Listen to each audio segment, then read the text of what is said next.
Hey kids, let's do a quick video on the markets today. Bitcoin actually hovering around 20,200. That $20,000 mark seems to be very strong resistance for now for Bitcoin.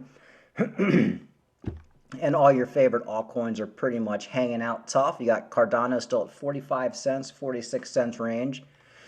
Not too bad for Cardano. We got Matic going crazy. I have yet to buy any Matic. We're at 83 cents. And where's my favorite Theta?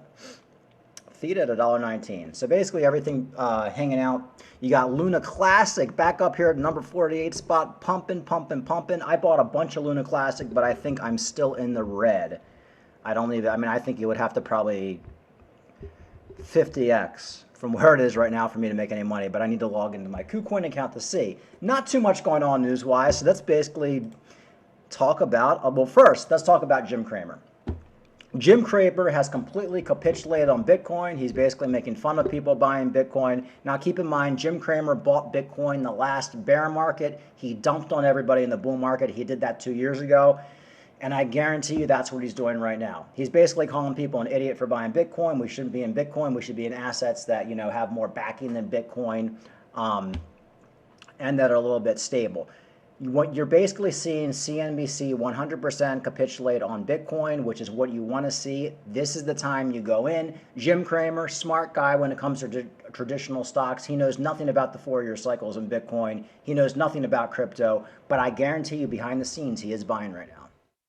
Because I don't know anybody else who does. Now, everybody who's promoted this stuff is looking pretty funny. And the public companies that jumped on crypto as an actual currency seem to have wasted a lot of time and money. In the pain parade, I start with crypto because I think that there was a huge amount of capital being used to prop up Bitcoin at 20,000, and the fingers in the dike are now looking mighty tired. Now, again, every one of the public companies are involved. I don't blame them. There was a lot of public demand. That's what they wanted. They're just doing what the public wants. But maybe the public needs to know better. That's what I'm trying to do. Not criticize the companies, but just make it so that you know better. Next up, their heat-seeking missiles. All right, so the public needs to know better. You made a mistake. He's basically saying, steer away from this crypto stuff. It's bad news. The altcoins are down 90%. Bitcoin's down 67%.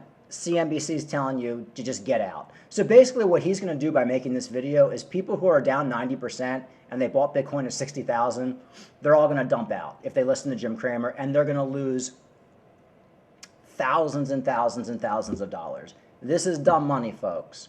Jim Cramer's a smart guy. He's dumb money when it comes to crypto. I do believe behind the scenes he is buying Bitcoin. I do believe that right now. So that's the big story with Jim Cramer. Nothing new with CNBC. Remember, CNBC was telling people to buy Ripple in 2017 at $3. Like, you got to do the opposite of what these people tell you to do. Okay, another news story that I saw.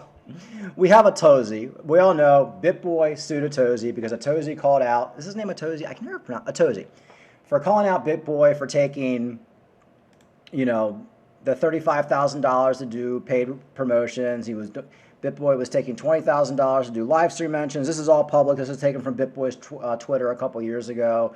To do an AMA at 10,000, and of course here's a list of tokens that Bitboy promoted, and they all were exit scammed or went to zero. So basically Atozy just did a video and he said, hey look, I think Bitboy's a scumbag, but regardless, he takes money to do paid promotions. Can you really trust this guy? Be careful. That's essentially what the video was saying. Because of that, he got sued by Bitboy.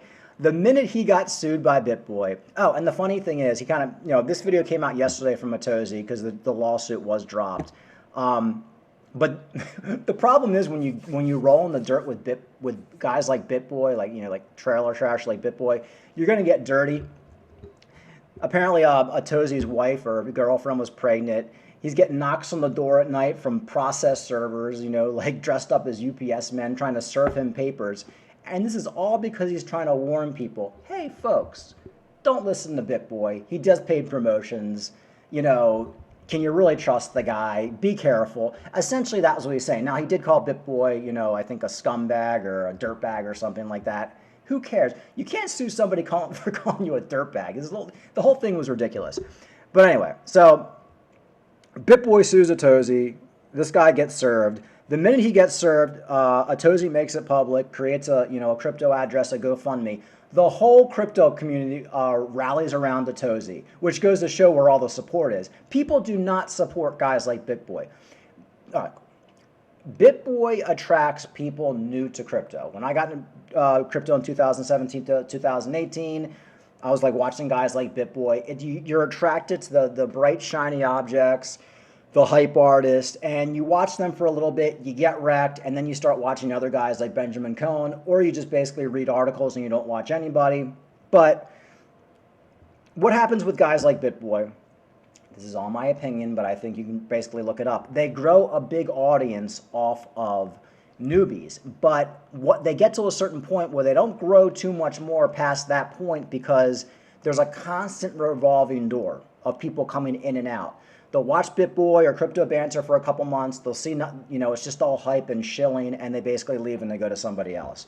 So the problem is when newbies come in, they watch guys like Bitboy, Crypto Banter, you name it, and then they get wrecked because of all the paid promotions that they were doing a few years ago. They buy coins like PAMP token because they were being hyped on the channel for profit, and they lose all their money, and then they basically go somewhere else. But the problem is these YouTubers make a ton of money by sucking in the newbies and doing the paid promotions. Now, mind you, Bitboy does not do paid promotions anymore, but he was the last couple years. So anyway, Bitboy sued Atozy. Atozy got hundreds of thousands of dollars from the crypto community to fight Bitboy. The minute that happened, Bitboy dropped the lawsuit. Even CoffeeZilla did a video supporting Atozy. So basically, everybody in the crypto community who is known to not be a shiller, CoffeeZilla, Atozy, you can look them up, Benjamin Cowen, all these guys, they just came to the aid of Atozy. Like, basically, it's like the way I see it is kind of like good versus evil, and like good prevailed in this case. Like, there's a lot of scammers and a lot of shillers in the crypto community, but the good came together and made it so Atozy would have no problems fighting this lawsuit. Like I said, CryptoZilla is one of the biggest YouTubers, and he basically only covers scams and calls out scams, and he basically said this whole lawsuit's stupid. And once that happened, the lawsuit was done because he has a lot of influence. But here's a little bit from CoffeeZilla. And to support this point, he uses an example of Bitboy promoting a crypto coin called PAMP in a paid sponsorship. Definitely don't want to miss this one. I do fair reviews with my team, and I won't promote something that we don't dig deep into, and that's exactly what we did. The way PAMP is designed is great for staking. If you missed out on Tezos or Chainlink, you don't want to miss Pump, if I mean PAMP. I'm pumped up to talk about this one. Yikes. He pitched it as if it was the next best thing, but one look at the current price of PAMP, and it's not hard to see why people are upset, okay? Yeah, so basically that's a main coin that Bitboy was promoting. He most likely took a lot of money to promote it. Maybe he didn't, but the point is he promoted that coin and it went down to zero and a lot of people lost money. I mean, there's a list, you can find the list of coins that he pumped on Reddit. I've already talked about this. But at the same exact time, CNBC actually did an article on Bitboy, and actually Bitboy did an interview on CNBC, and here's a little bit of that. Every single month. The people promoting these ventures, dubbed crypto influencers, are racking up views by peddling projects promising skyrocketing profits. But as amateur investors flock to social platforms for the next big thing, As many of you know, I'm officially a partner with Distex. our investigation found some of these promotions have left investors financially devastated, while some influencers cash in. Welcome to Bitboy Crypto. Ben Armstrong is one of the most watched crypto influencers. I just noticed I'm wearing the same exact shirt that I wore August 14th when I did this video. Wow. Anyway, it's like a twin. There's my twin.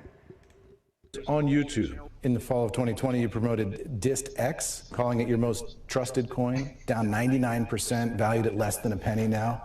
Do you take any responsibility for the losses suffered by your viewers when they see a recommendation by you, they go out and buy that stuff, and it craters? Well, yeah, I mean, of course I do. I mean, I do feel, I hate it when we talk. See, I can't even bear to listen to him anymore. It's so horrible. But the point is, Atozy, the whole crypto community came around Atozy. All Atozy was trying to do was basically say, hey, look, the guy takes paid promotions. A lot of these coins promoted have gone to zero. Be careful. Because of that, he got sued. He's in his apartment or his house with his girlfriend who's 9 months pregnant. He's got some big fucking hillbilly knock on his door trying to serve him papers. And the minute that Bitboy found out that Atozy was getting hundreds of thousands of dollars to fight the lawsuit, Bitboy basically dropped the lawsuit. So it was a 100% frivolous lawsuit. It was basically just done to intimidate Atozy. It was done to basically threaten him and say, hey, look, I have a lot of money and I'm going to shut you up with my money. That never works. 95% of the crypto community came to Atozy's aid. You can look at all the comments on YouTube videos. They're basically all supporting Atozy. You can go on Reddit, 90% supporting Atozy, and the lawsuit was dropped. So that's the Atozy news. He just made this video yesterday. So it looks like that lawsuit is over, and hopefully Bitboy stops suing people. And that's pretty much it, folks. I mean, the market is pretty much where it's been for the last few months. Not too many news stories going on right now. Bitcoin hovering around 20,000 while the stock market's dumping. So, you know, it looks like it looks like Bitcoin wants to be around that $20,000 high from 2017, and that totally makes sense. Will we dump lower? Probably. But for now, we're hovering around 20,000. Not a bad time to buy. I've been buying. Like I said, I bought some Hex a few days ago. And I'm looking to buy some Cardano if it ever goes under 40 cents. Other than that, I'm just riding the roller coaster. Have a good day. Hey folks, just a reminder, like and subscribe to my videos. I try to do a video at least every day or whenever there's news. Again, no hype on this channel, no paid promotions, no leverage trading scams. We're just going to basically talk about what's going on in the bear market. We're going to ride this bear market into the bull market, and we're all going to make a ton of money come 2024. And that's my goal for this YouTube channel. And let's do it together. So like and subscribe, and feel free to comment on my videos. Thanks, folks.